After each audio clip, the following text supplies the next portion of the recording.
پوچھا، کہا کہ حضرت ایک مسئلہ پوچھ رہا. میں نے کیا مسئلہ ہے؟ انہوں نے کہا کہ حضرت یہ بتائیں خضاب داڑھی میں کالا خضاب لگانا کیسا ہے بالوں میں؟ تو میں نے کہا کہ یہ تو حرام ہے. تو کہا حضرت جو اس طرح کے حرام کام کرتا ہے آپ بتاؤ وہ کوئی ولی ہو سکتا ہے؟ میں نے کہا کیسے ہو سکتا ہے، ولایت نام ہی شریعت کی پاسداری کا ہے.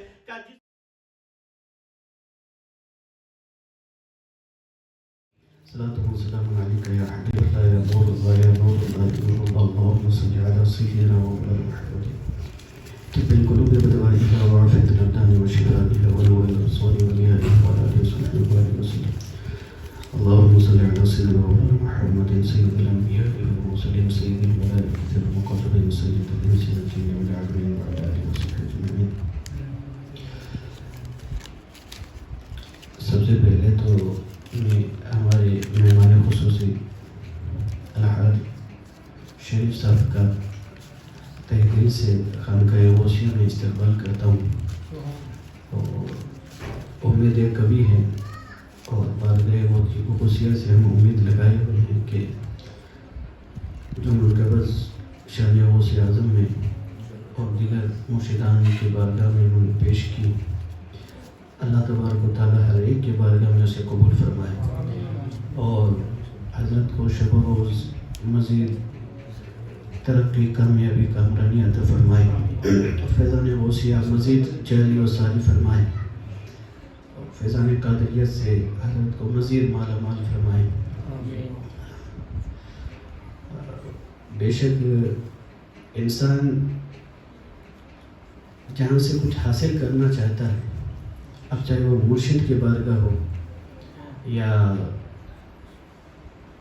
کہیں کسی اللہ والے کے در پہ وہاں سے کچھ حاصل کرنا چاہتا ہے، اس سے پہلے انسان کی چند چیزیں صاف ہونی ضروری ہوتی ہیں. وہ صاف نہیں تو پھر انسان کچھ حاصل کرنے سے رہ جاتا ہے. علماء کرام نے فرمایا ان میں سے دو جو خاص چیزیں ہیں اس کا ذکر میں کر دیتا ہوں، بلکہ تین کا اگر مجھے موقع ملا تو میں ضرور کروں گا. اس میں سے پہلی چیز ہے کہ آدمی کا دل صاف ہونا چاہیے. دوسری چیز ہے کہ آدمی کی سوچ فکر صاف ہونی چاہیے. تیسری چیز ہے کہ آدمی کی نظر بھی صاف ہونی چاہیے. آقا کریم صلی اللہ تعالیٰ علیہ وسلم کے بارگاہ میں ایک صحابی ہے، یا رسول اللہ سجدہ تو کرتا ہوں لیکن سجدے میں وہ لذت نہیں.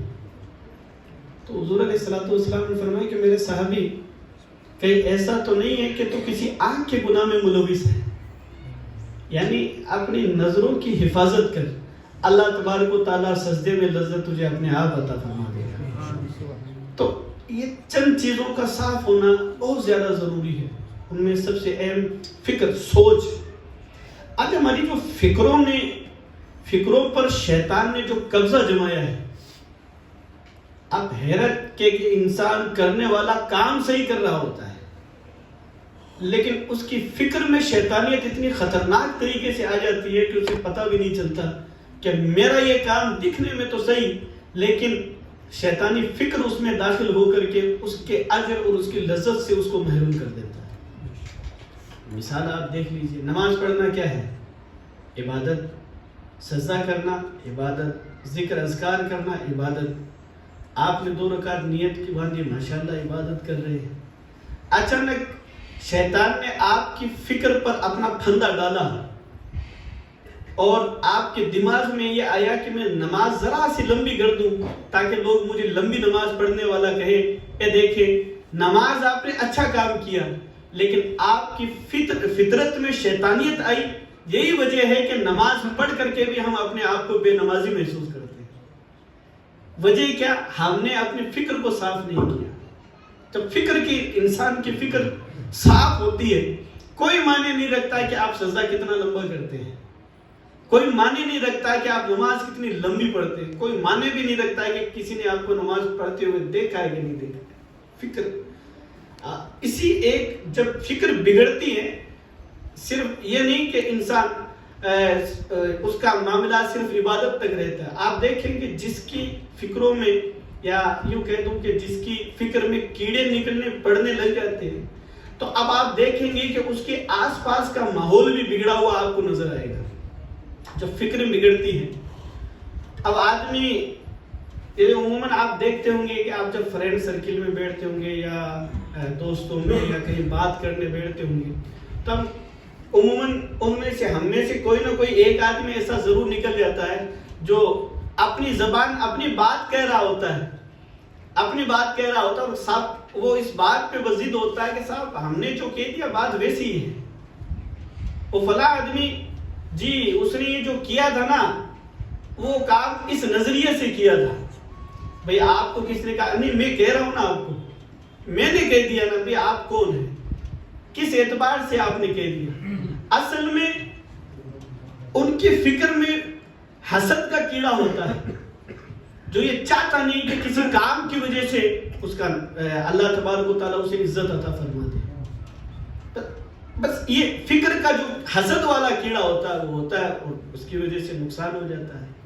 اور بلکہ اس کا نہیں جس کے بارے میں ذکر کیا جا رہا ہے, وہ خود اپنا نقصان کر رہا ہوتا ہے. کیوں؟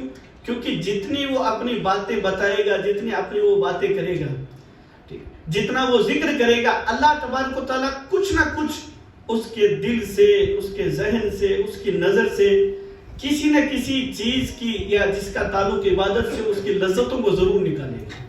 یہ یقیناً آپ دیکھیں کہ بہت سارے آدمی ایسے ہوتے ہیں کہ آپ نے دیکھا ہوگا کہ بھئی جب نماز کا وقت ہوتا ہے وہ ایک دم جلدی کرتے ہیں کہ ٹھیک ہے چلو نماز کے لیے تیاری گئی ہے, نماز کی فکر میں وہ ضرور لگے رہتے ہیں. اور کچھ آدمی ایسے ہوتے ہیں جو عین جماعت کے وقت مسجد میں موجود بھی ہوتے ہیں, لیکن جب جماعت کھڑی ہو رہی ہوتی ہے یا وہ دیکھتا ہے کہ بھی جماعت ہو رہی ہوتی ہے تو وہ کہیں نہ کہیں اپنے آپ کو چھپانے کی کوشش کرتے ہیں. اس کی وجہ کیا ہے؟ اس کی وجہ یہی ہے کہ یا تو ان تین چیزوں میں سے کوئی ایک چیز اس کی صاف ہی نہیں ہے, جو پورے طور پر شیطانی شکنجے میں آ چکا ہوتا ہے, شیطان نے اس کی فکر کو اپنے قبضے میں لے لیا ہوتا ہے اور وہ چاہ کر کے بھی نماز ادا نہیں کر پاتا ہے. اور کچھ ایسے ہیں کہ جن کے سروں پر تلوار لٹک رہی ہے پھر بھی وہ سجدے کو نہیں چھوڑ رہے ہوتے ہیں. دونوں میں فرق کیا ہے؟ ایک کی فکر صاف ستھری ہے, ایک کی فکر بگڑی ہوئی ہے. جب فکریں بگڑتی ہے تو یہ تو ہو گیا عبادت کا. اب یہی بگڑی ہوئی فکر والا دیکھیں, اگر یہ فکریں جب گھر میں بگڑ جاتی ہیں, باپ بیٹے میں محبتیں ختم کر دیتی ہے, ماں بیٹے میں محبتیں ختم کر دیتی ہے, جس بگڑی ہوئی سوچ بگڑی ہوئی فکر کی میں بات کر رہا ہوں, دوستوں میں درار ڈال دی جاتی ہے. یہ فکریں جو بگڑتی ہے, اس لیے اللہ تبارک و تعالیٰ نے فرمایا کہ لوگوں اپنے ذہنوں کو قابو میں کرو. یا ایھا الذین آمنوا اجتنبوا کثیرا من الظن, زیادہ سوچنے سے بچا کرو. آپ کا دماغ نے کہہ دیا یا آپ نے جو سوچ لیا, ضروری نہیں کہ واقعہ, ارے انسان تو کبھی کبھی اپنی آنکھوں سے دیکھا ہوا واقعہ بھی جھوٹ نکل جاتا ہے. ہو سکتا ہے نا آنکھوں سے دیکھا ہوا بھی واقعہ. ایک صحابی کو حضور علیہ السلام نے زکوٰۃ وصول کرنے کے لیے بھیجا, وہ نیا قبیلہ تھا. وہ صحابی جس قوم کے تھے ان کی قوم کا, اور جہاں حضور علیہ السلام نے ان کو زکوٰۃ وصول کرنے کے لیے بھیجا تھا, ان کی قوم میں پہلی پرانی رنجش تھی, جھگڑا تھا. تو حضور علیہ السلام نے ان کے پاس بھیجا تو ان قوم والوں کو پتہ چلا کہ حضور علیہ السلام نے اپنے کسی خادم کو بھیجا ہے. تو اس قوم کے سردار نے کہا کہ بھی چلو ان کا استقبال کر لیا جائے, ان کا استقبال کر لیا جائے, اور حضور کا خادم آ رہا ہے زکوٰۃ لینے کے لیے. تو انہوں نے کیا کیا کہ پہلے ظاہر سی بات ہے کہ لوگوں کے استقبال کا طریقہ ہوتا تھا کہ وہ ہتھیار لے کر کے بصف کھڑے ہو جاتے تھے. اب وہ صحابی آئے, انہوں نے دور سے دیکھا کہ وہ پوری قوم والے قطار بنا کر کے ہتھیار لے کر کے کھڑے ہوئے ہیں, اور صحابی دور سے ہی واپس پلٹ گئے اور حضور علیہ السلام کی بارگاہ میں آ کر کے عرض کرنے لگے, یا رسول اللہ میں اب وہاں نہیں جاؤں گا. کیا بات ہوئی؟ یا رسول اللہ وہ لوگ جنگ کرنے کے لیے تیار ہیں, وہ تو ہتھیار لے کر کے کھڑے ہوئے تھے وہاں پہ. نبی پاک صلی اللہ علیہ وسلم نے فرمایا کہ آپ صبر کریں, آپ بیٹھیں. حضرت خالد بن ولید رضی اللہ تعالیٰ عنہ کو بلایا اور کہا کہ آپ جا کر کے اس واقعے کی تحقیق کرو. حضور کی زندگی ہمیں کچھ بتاتی ہے. ضروری نہیں ہے کہ آپ کا لڑکا آپ کے قریب سے گزر گیا اس نے آپ کی ویلیو کو کم کر دی. یہ بھی تو ہو سکتا ہے اس کی نظر آپ پر نہ پڑی ہو. یہ ضروری تھوڑی ہے کہ بچے نے آپ کو ایک ہفتے سے فون نہیں کیا تو کوئی ضروری تھوڑی ہے کہ وہ اپنی عورت اپنی بیوی کے چکر میں آ گیا. ہو سکتا ہے اس کو موقع نہ ملا ہو. ممکن تو ہے نا اس چیز کا امکان تو ہے. عموماً یہ شکایتیں چلتی رہتی ہیں. کوئی ضروری تھوڑی ہے, کچھ نہ کچھ تو مجبوری رہی ہوگی. کوئی ضروری تھوڑی ہے کہ آپ کے قریب سے نکلنے والا سارے اگر سلام کر کے نہ نکلے تو اس کو دشمنی کا سرٹیفکیٹ بانٹ دیا جائے. کوئی ضروری تھوڑی ہے کہ ہر انسان میری فکر کو قبول کرے, کہ میری بات مانی جائے, میری سنی رہے, میری انگوٹھی کے نیچے رہے. ضروری تو نہیں. نبی پاک صلی اللہ علیہ وسلم نے فرمایا کہ جا کے تحقیق کرو. حضرت خالد بن ولید رضی اللہ تعالی عنہ گئے اور جا کر کے تحقیق کی. وہاں جا کر کے 1-2 دن رہے تو پھر واپس پلٹ کے آئے. کہا کہ یا رسول اللہ صلی اللہ تعالی علیہ وسلم, وہ تو قوم والے بڑے نیک ہیں. ان کا کہ قوم کا سردار بھی مسجد کی خدمت کرتا ہے, وہاں قوم کا سردار اذانیں دیتا ہے, نمازیں پڑھتے پڑھاتے ہیں, وہ لوگ تو بڑے نیک ہیں. تو کہا پھر ان کے ساتھ کیا ہوا؟ تو کہا یا رسول اللہ صلی اللہ تعالی علیہ وسلم, ان کو ذرا گمان میں کمی ہو گئی جس کی وجہ سے ایسا ہوا. حضور نے فرمایا کیا؟ کہا یا رسول اللہ, وہ ان سے لڑنے کے لیے نہیں بلکہ ان کے استقبال کے لیے کھڑے ہوئے تھے. بھئی ان کی آنکھوں نے دیکھا نا, تو کبھی کبھی آنکھوں کا دیکھا ہوا بھی سچ نہیں ہوتا ہے. ہم کیسے مان لیتے ہیں کہ جو آپ نے کہہ دیا کسی کے بارے میں تو وہی سچ ہو جائے گی؟ وہی بات ہے. اصل میں یہ جب فکریں بگڑتی ہیں ہم اس چیز کا اثر بھی ختم کر لیتے ہیں. حتیٰ کہ جب یہ بگاڑ اور زیادہ بگڑ جاتا ہے, بندہ معاذ اللہ ثم معاذ اللہ کے ساتھ بھی بدگمانی کر گزرتا ہے. اللہ کے ساتھ بھی وہ بدگمانی نہیں کرے. آپ دیکھ لیں, جب کسی صاحب کو بہت سارے ایسے معاملات ہمیں دیکھنے کو ملتے ہیں کہ صاحب یہ تکلیف ہے, ہم نے کہا کہ یہ پڑھ دو. جی نہیں, یہ تصویر تو میری پڑھی ہوئی ہے, ہم نے تو 7,000 مرتبہ حضرت میں نے پڑھی تھی, وہ فلاں صاحب نے مجھے اجازت دی تھی, کچھ نہیں ہوا اس سے. ذکر کریں اور کچھ بھی نہ ہو.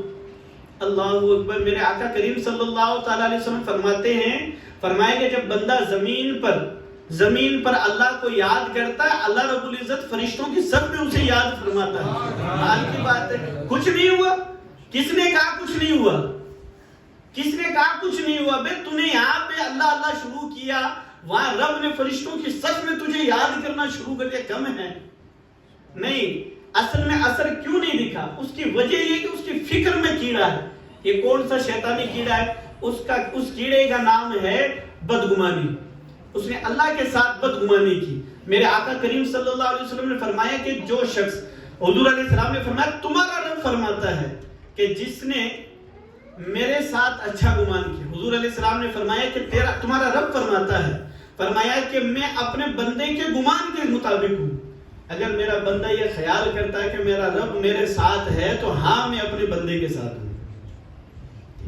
اب آپ ذرا سوچیں, دوستوں کی محفل میں بیٹھ کر کے ہم کہتے ہیں, عموماً شکوہ شکایت بھی ہوتی ہے, جب کسی مالدار کو دیکھتے ہیں تو کہتے ہیں کہ اللہ ادھر برسا یا تھوڑا ادھر بھی برسا دیتے ہیں. تو ذرا اب ذرا خیال کریں, بات ذرا سی ہنسی کی ہے لیکن یہ ہنسی بات کہاں تک جا رہی ہے. آپ دیکھیں, آپ رب کی بارگاہ میں دوستوں میں بیٹھ کر کے شکوہ شکایت ہوتی ہے, پتہ نہیں کہ ہمیں کون سے جرم کی سزا مل گئی. عموماً آپ عورتوں میں دیکھیں گے, وہ اے اللہ ہم نے تو کبھی کسی کا بگاڑا نہیں, ہمارا کیوں بگاڑ گیا, ہمارا ایسا کیوں ہو گیا. میرے آقا کریم صلی اللہ تعالی علیہ وسلم نے فرمایا کہ رب تبارک و تعالی جب کسی بندے سے زیادہ محبت کرتا ہے اسے اتنی ہی زیادہ آزمائش اور بڑی آزمائش میں مبتلا کرتا ہے. تو یہ بھی تو ہو سکتا ہے کہ اللہ تبارک و تعالیٰ نے تجھے اپنا قرب دینا پسند فرمایا ہو اور بلاؤں کے ذریعے وہ قرب تجھے عطا فرما دے. تو اچھا گمان, ہمارا فکریں بگڑ گئی. سب سے پہلے جو ہونا چاہیے, اپنی فکر کو صاف کریں, اپنے آپ کو صاف. آپ خود ڈیسائیڈ نہ کریں. اگر آپ کو کسی کے متعلق کچھ خیال آ رہا ہے تو کم سے کم آپ اس کو کلیئر تو کرنے کی کوشش کریں کہ بھئی میرے خیال میں یہ ہے. آپ کا خیال کسی پی ایم کا خیال نہیں ہے, آپ کے خیال میں کچھ آ گیا وہ سب کچھ وہی صحیح ہے, ایسا نہیں ہو سکتا. حضرت نظام الدین اولیاء رضی اللہ تعالیٰ عنہ کی بارگاہ میں ایک مرید آیا. مرید آ کر کے کہنے لگا کہ حضور مجھے تو آپ سے مرید ہونا ہے. تو کہا مجھ سے مرید ہونا کس لیے؟ اتنے دن سے کسی سے مرید نہیں ہو، کہا نہیں حضور مرید تو ہوا ہوں۔ کہا کس کا مرید ہو؟ کہا وہ فلانے کا مرید ہوا ہوں۔ حضرت نظام الدین اولیاء نے فرمایا کہ جب تم مرید ہو ہی گیا تو مجھ سے مرید ہونے کی کیا ضرورت ہے تم کو؟ کہا حضور وہ تھوڑے سے ایسے وہ کمال والی بات نہیں ہے ان پیر صاحب میں، ٹھیک ہے، کیونکہ ظاہر سے آج کا جو دور ہے نا، آج کا دور تو یہ ہے کہ واقعی میں پیر میں کمال نہیں ہوتا، پیچھے والے جو مرید ہیں نا اسے با کمال اپنے آپ بنا دیتے ہیں، ٹھیک ہے نا۔ جہاں مان لو کہ بھی کچھ نہیں ہے، ہوا میں اڑ رہے ہیں۔ ابھی ہمیں ایک جگہ جانے کا موقع ملا، حضرت میں کیا بتاؤں وہاں پہ، تو کہا کہ وہ ہمارے پیر صاحب بڑے کامل پیر ہیں، مطلب وہ صاحب بتانے والے تو یوں بتا رہے جیسے کہ ان کو ہوائی جہاز کی ضرورت ہی نہیں پڑتی، ایسے خود سے ہی ہوا میں اڑ کے وہاں آ جاتے ہیں، وہ اپنے گھر سے ہوا میں اڑتے ہیں سیدھے ان کے یہاں لینڈ، اس طرح کی مطلب باتیں کر رہے ہیں۔ ان صاحب کے لڑکے ہمارے پاس میں بیٹھے ہوئے تھے، انہوں نے پوچھا، کہا کہ حضرت ایک مسئلہ پوچھ رہا، میں نے کیا مسئلہ ہے؟ انہوں نے کہا کہ حضرت یہ بتائیں خضاب داڑھی میں کالا خضاب لگانا کیسا ہے بالوں میں؟ تو میں نے کہا کہ یہ تو حرام ہے۔ تو کہا حضرت جو اس طرح کے حرام کام کرتا ہے آپ بتاؤ وہ کوئی ولی ہو سکتا ہے؟ میں کہا کیسے ہو سکتا ہے؟ ولایت نام ہی شریعت کی پاسداری کا ہے۔ کہا جس ولی کا یہ ذکر کر رہے ہیں نا وہ کالا خضاب ہی استعمال کرتے ہیں۔ پچھلے عمرہ پہ وہ گئے تھے تو کہا ایک دم سفید، پورے سفید تھے ایک دم بگلے کی طرح، عمرہ کر کے واپس آج یہاں ملاقات کے لیے آئے تو پورے ایک دم کالے سیاہ خضاب لگا کر کے وہ آئے۔ تو اب یہ معاملات ہو گئے۔ تو نظام الدین اولیاء کی بارگاہ میں آ کر حضور میں تو وہ مرید تھے، مزہ نہیں ہے ان مرید میں، پیر تو کوئی آپ کا ہی، آپ سے مرید ہوں۔ اللہ اکبر اللہ اکبر۔ اس وقت میں ذہن بھی لوگوں کے واقعی میں فکریں صاف ہوتی تھی۔ ذرا سوچے ہے نا، ادھر تو یہ ایسے گروپ بنا کر کے چھوڑے ہوتے ہیں کہ تو جال پھیلا، دو چاروں کو پھنسا اور میرا مرید بنا، ٹھیک ہے نا، پورے ایک دم کانٹریکٹ پھیلے ہوئے ہوتے ہیں، مرید بنا۔ لیکن ذرا سوچے وہ جو کامل پیر تھے وہ کیسے نظریات رکھتے تھے، اللہ اکبر۔ ہونا تو یہ چیز اچھا ٹھیک ہے چل تیرا پیر بے کمال ہے، چل میں با کمال ہوں، یہ میرا رومال پکڑ مرید ہو جا، اللہ اکبر۔ سرکار نظام الدین اولیاء کے جملے آپ سنیں، اللہ اکبر، قربان جائیں ان جملوں پر۔ فرمانے لگے سن تیرا پیر کامل ہے کہ نہیں وہ چھوڑ، تو اپنی سوچ کو صحیح کر۔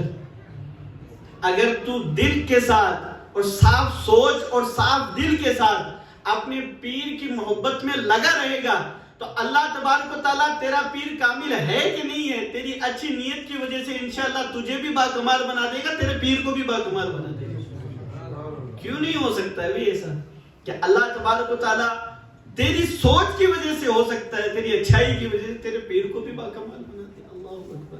وہ پھر آپ اسے نصیحت کرتے، سنو، کہا حضور نصیحت فرما دے، کہا سنو اپنے آپ کو خدا مت بنانا۔ کہا حضور کوئی بندہ کیسے اپنے آپ کو خدا بنا سکتا ہے؟ تو کہا کہ جب تم کسی کے کام کو خود ڈیسائیڈ کرتے ہو، خود طے کرتے ہو نا کہ یہ صحیح ہے یہ غلط ہے، یہ آدمی صحیح ہے یہ غلط ہے، جب تم کسی کی کیے ہوئے کام کے اوپر اپنا نظریہ پیش کرتے ہو، جھوٹا نظریہ پیش کرتے ہو، فرمایا کہ تمہارا یہ نظریہ پیش کرنا گویا کہ ایسا ہی ہے جیسے کہ تم نے اپنے آپ کو خدا سمجھا۔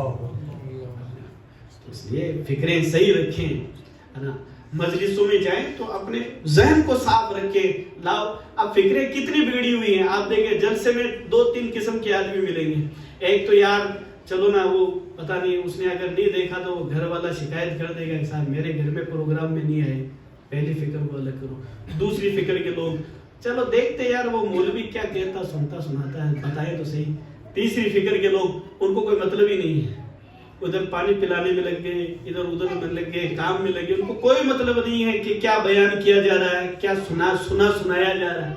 اس قسم کے لوگ ذرا سوچیں، یہیں سے تو فکریں خراب ہوئی ہے، مجھے بتائیں پھر اچھی فکر آئے گی کہاں سے، نظریات پنپے گے کہاں سے؟ تو اس لیے صوفیاء کرام نے فرمایا ہے کہ اپنی سب سے پہلے ان 3 چیزوں کو صاف کرنا شروع کریں۔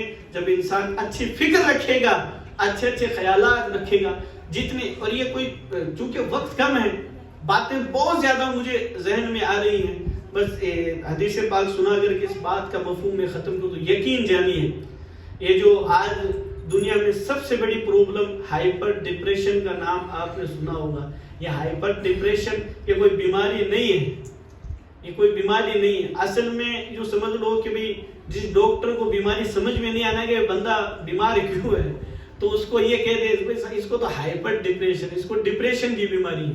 ڈپریشن کوئی بیماری نہیں ہے. اصل میں ڈپریشن اس کا نام ہے کہ انسان کی جب سوچ بگڑ جاتی ہے, سوچ میں جب بگاڑ پیدا ہوتا ہے, اللہ تبارک و تعالیٰ اس کے زندگی سے سکون کی نیند کو چھین لیتا ہے. یہ جو نیند نہیں آنا, بستروں پر کروٹیں لیٹے لیٹے گئے, ادھر گھوم لیا ادھر گھوم لیا, نیند ٹھیک سے نہیں آ رہی ہے, آرام سے سو نہیں پا رہے, بےچینی ہے آپ کے اندر, صبح سے شام تک تو بھئی ادھر دوستوں میں بیٹھے اس کے گپے لڑا لیے اس کے گپے لڑا لیے, پھر شام کو جب پلنگ پہ جائیں گے سوچتے کہ رہے یار اس آدمی کا تو بڑا نام ہو رہا ہے, اگر اس کا نام ہو گیا تو صاحب پھر میں کیا کروں گا, یہ تو اپنا نقصان ہو جائے گا, یہ ہماری امامتیں چھن جائیں گی, یہ ہمارے مدرسے چھن جائیں گے, یہ ہماری باتیں چھن جائیں گی. ارے تو پھر کیا ہوگا, کہا نہیں کچھ نہ کچھ تو کرنا پڑے گا. پھر کیا ہوگا, پھر صاحب سازشیں شروع ہوگی. اب اس سازش میں کامیاب ہو گئے تو اس کے تھوڑے سے دل کو تسلی تھوڑے دن کے لیے مل جائے گی کہ اچھا ٹھیک ہے بات صاحب مزہ آ گیا. جب کسی کو انسلٹ کیا جاتا ہے, کسی کو اس کی سازش میں دام فریب میں اگر آ گئے, سازش میں آ گئے تو اس کو تھوڑی دیر کے لیے تسلی مل گئی, اور اگر سازش میں نہیں آئے تو اس بندے کی ڈپریشن میں اور زیادہ اضافہ, بے فکری میں. تو یہ چیزیں ہماری زندگی سے سکون کو ختم کرتی ہیں. میرے آقا کریم صلی اللہ تعالی علیہ وسلم نے فرمایا کہ جس نے کسی بندے کے متعلق اپنی فکر کو خراب کر لیا وہ ایسا ہی ہے جیسے کہ اس نے اللہ کی ذات کے متعلق اپنے فکر کو خراب کر لیا. مطلب یہ کہ آپ کسی بندے کو آپ ڈیسائیڈ کریں کہ بھئی یہ بڑا ہے یہ چھوٹا ہے, ٹھیک ہے نا, تو فرمائیں کہ یہ جو آپ کی فکر میں جو گندگی ہے کسی بندے کے متعلق نہیں ہے, گویا کہ آپ نے اللہ کی شان میں اپنی گندی فکر پیش کی ہے.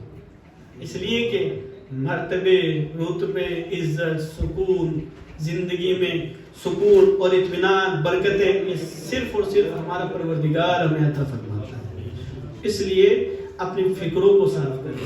اب اس صاف کرنے کا طریقہ کار کیا ہے؟ صاف کرنے کا سب سے اچھا طریقہ ہے کہ بندہ اللہ کے ذکر میں لگا رہے. میرے آقا کریم صلی اللہ تعالی علیہ وسلم نے فرمایا, وہ حدیث شریف جو میں نے کئی مرتبہ بھی پہلے بھی ذکر کی, فرمایا کہ جیسے برتن کی کلئی ہوتی ہے, برتن جب گندا ہو جاتا ہے اس میں کلئی کر کے سلور کی اور اسے چمکا دیا جاتا ہے, فرمایا کہ ہر برتن کی کوئی نہ کوئی کلئی ہوتی ہے جو اسے چمکدار بنا دیتی ہے, اور فرمایا کہ تمہارے دلوں کی کلئی جو ہے وہ لا الہ الا اللہ کے ضربے لگانا ہے. کہ جب بندہ لا الہ الا اللہ کی ضربے لگاتا ہے, لا الہ الا اللہ کا ذکر کرتا ہے, اللہ تبارک و تعالیٰ اس کے دل کو بھی سکون اور کلئی عطا فرماتا ہے, اس کے دماغ کو بھی پرسکون بناتا ہے. تو اس لیے یہ ذکر کی محفلیں, یہ خانقاہیں, یہ خانقاہوں کا منصب اور مقصد, یہ مقصد کوئی اس کا ذریعہ معاش جاری کرنا نہیں ہوتا ہے, بلکہ خانقاہ کا مقصد ہوتا ہے کہ لوگ جہاں پر بیٹھے تو کل بھی سکون لے کر کے بیٹھے. اس خانقاہ کا مقصد بھی یہی ہے کہ لوگ اپنی ساری فکریں اس گیٹ سے باہر چھوڑ کر کے آئیں, یہاں بیٹھے اور اڑتے ہوئے یہ کہہ کر کے اٹھے کہ الحمدللہ آج مجھے سکون نصیب ہوا. ہمارے ذہنوں میں سکون آ جائے, ہمارے دلوں میں. اور اگر وہی انسان جو اس گیٹ کے باہر تھا وہی اپنے ساتھ لے کر کے آگے, تو یقین جانیے فکر بھی ہماری ناپاک ہوگی, دل بھی ہمارا ناپاک ہوگا, تو مجھے نہیں لگتا ہے کہ اس محفل سے وہ برکتیں ہمیں حاصل ہونی چاہیے. سب سے پہلے اپنے ذہن و فکر کو صاف کرنے کی کوشش کریں. اب میں انشاءاللہ تبارک و تعالیٰ ذکر اذکار کی طرف آتا ہوں. مولانا صاحب آپ پڑھا دیتے ہیں.